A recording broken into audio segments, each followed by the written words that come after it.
Hello everyone. इस video में हम डिसीजन मेकिंग प्रोसेस को एक बहुत ही इजी और सिंपल एग्जांपल से समझने की कोशिश करेंगे और मैं ये पूरी कोशिश करूँगा कि आप इस एग्जांपल को अपनी रियल लाइफ में या अपनी डेली लाइफ से ज़रूर रिलेट कर पाएँ। मुझे उम्मीद है कि जब मैं आपको अपना एग्जांपल बताऊँगा तो वो एग्जांपल आपको बहुत पसंद आएगा। शायद आप में से बहुत सारे लोग मुझे ज़रूर कमेंट करेंगे और मुझे उम्मीद है कि आप इसे बहुत इन्जॉय करेंगे। मेरा पहला एम ये है कि आप इसे डिसीजन मेकिंग प्रोसेस को बहुत ही अच्छे से समझ सकें, साथ ही साथ ये आपको हमेशा याद रहे ताकि कभी भी आप किसी भी जगह आप इसे रिकॉल करना चाहते हैं या इसे आप बहुत अच्छे से रिवाइज़ करना चाहते हैं तो आपको बिल्कुल भी मेहनत नहीं लगे।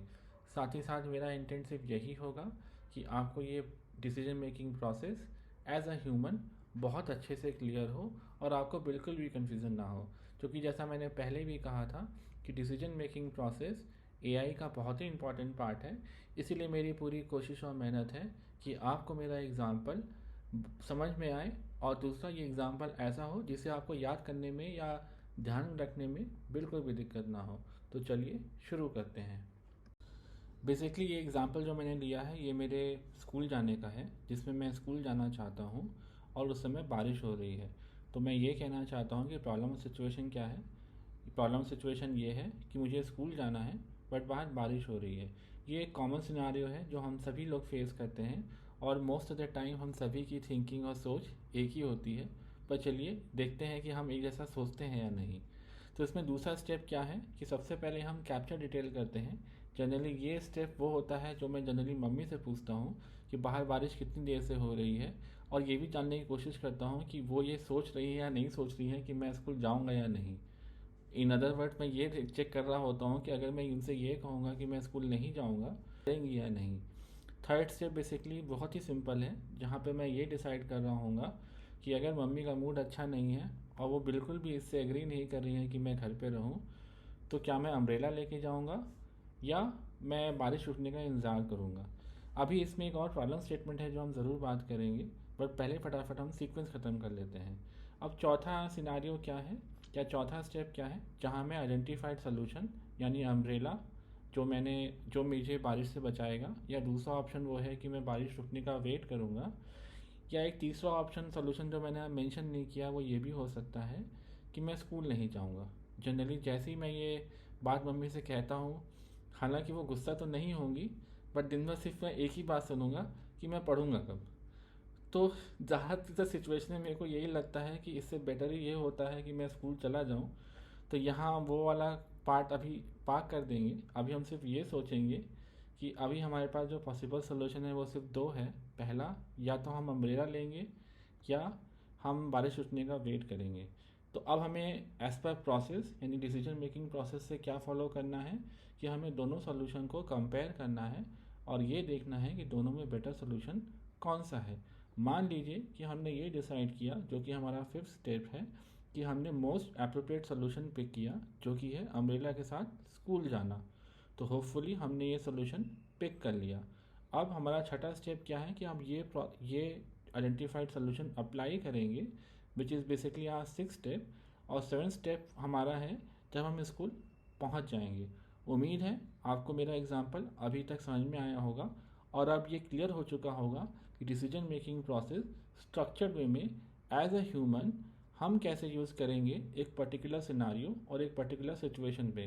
जैसा कि मैंने कहा, यहाँ मैंने सिनारियो जो पिक किया है वो एक बहुत ही कॉमन सिनारियो है, एक रेनी डे का, जब हमें स्कूल जाना है और हमें ये डिसाइड करना है कि हमारा पॉसिबल पाथ या हमारा डिसीजन क्या होने वाला है। चलिए अब कुछ बहुत माइन्यूट और बहुत इंपॉर्टेंट डिटेल्स पे ध्यान देते हैं जो आपके लिए समझना और जानना बहुत ज़रूरी है in order to understand decision making process very well.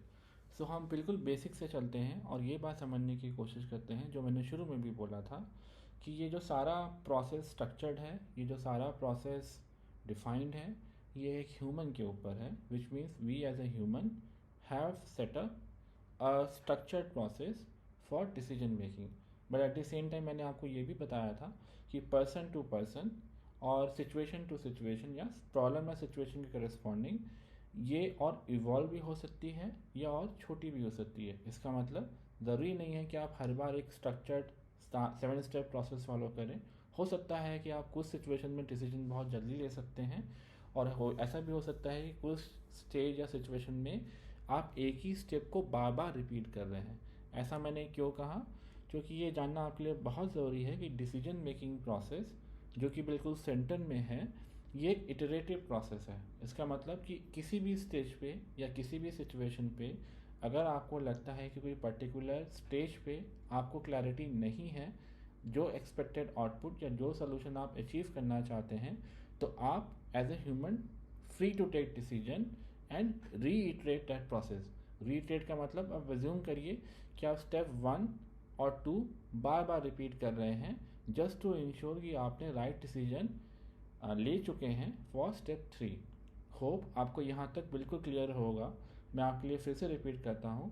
देखिए, डिसीजन मेकिंग प्रोसेस एक बहुत ही फ्लेक्सिबल प्रोसेस है और ये ज़रूरी नहीं है कि हर बार हमें ये 7 स्टेप प्रोसेस फॉलो करना हो। पहली चीज़ तो ये बहुत क्लियर रखिए।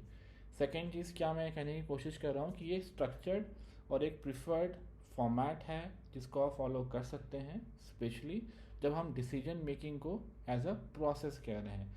अगेन, डिसीजन वर्ड यहाँ पे आपकी इंटेलिजेंस से डायरेक्टली रिलेटेड है।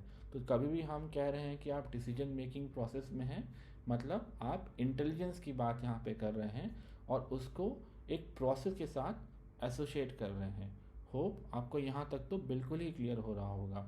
चलिए अब थोड़ा सा आगे और समझते हैं। जो मैं आपको पहले भी कह रहा था या अभी भी मैंने वही रिपीट किया कि किसी भी स्टेज पे या किसी भी सिचुएशन पे आप फ्री हैं एक ही स्टेप को बार बार करने के लिए। क्यों? अगर आपका डिसीजन मेकिंग प्रोसेस आपसे ये कहता है कि जो इनपुट या जो आउटपुट उस पर्टिकुलर स्टेज से आपको मिलना था वो नहीं मिला है, तो आप वो स्टेप दोबारा भी कर सकते हैं। उम्मीद है यहाँ तक आपको बिल्कुल क्लियर होगा और आप बिल्कुल मेरे साथ होंगे। अब मैं आपको डिसीजन मेकिंग प्रोसेस के बारे में एक और इम्पॉर्टेंट बात बताने की कोशिश करूँगा जिससे आपको ये समझने में और आसानी होगी और आपको मेरा एग्जांपल बहुत अच्छे से और बहुत इजी तरीके से समझ में आएगा। तो आपको याद है मैंने ये कहा था कि मेरे पास एक तीसरा सोल्यूशन भी है कि मैं स्कूल ना जाऊँ। पर क्या आपने सोचा कि मैंने वो सोल्यूशन यहाँ पे क्यों नहीं लिखा?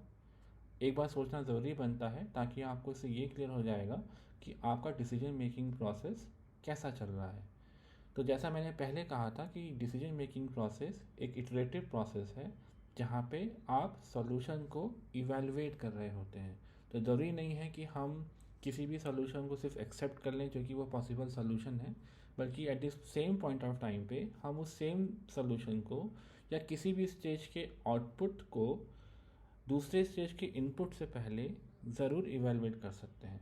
तो मैंने वो डिसीजन क्यों नहीं पिक किया, यहाँ पे एक और इंटरेस्टिंग चीज़ मैं आपको बता रहा हूँ जो आपको बिल्कुल समझ में आनी चाहिए और ये भी बहुत इम्पॉर्टेंट है। जैसा कि मैंने कहा, we as a human are better than machine. Reason is not because they are machine and we are human, because we are smart people. When I say smart, तो हम अपनी लर्निंग से बहुत ज़्यादा या अपने एक्सपीरियंस से बहुत ज़्यादा कुछ सीखते हैं। तो यहाँ पे मैंने अपनी स्मार्ट लर्निंग या स्मार्ट एक्सपीरियंस को यूज़ किया, जिसके हिसाब से मेरा पास्ट एक्सपीरियंस ये था कि मैंने ये ऑलरेडी नोटिस किया हुआ है कि अगर मैं स्कूल नहीं जाऊंगा तो उन सिनारियोज़ में मेरे साथ क्या हो सकता है। यानी स्टेप 3 के बाद मेरे को 4, 5, 6 और 7 ऑलरेडी आइडेंटिफाइड था।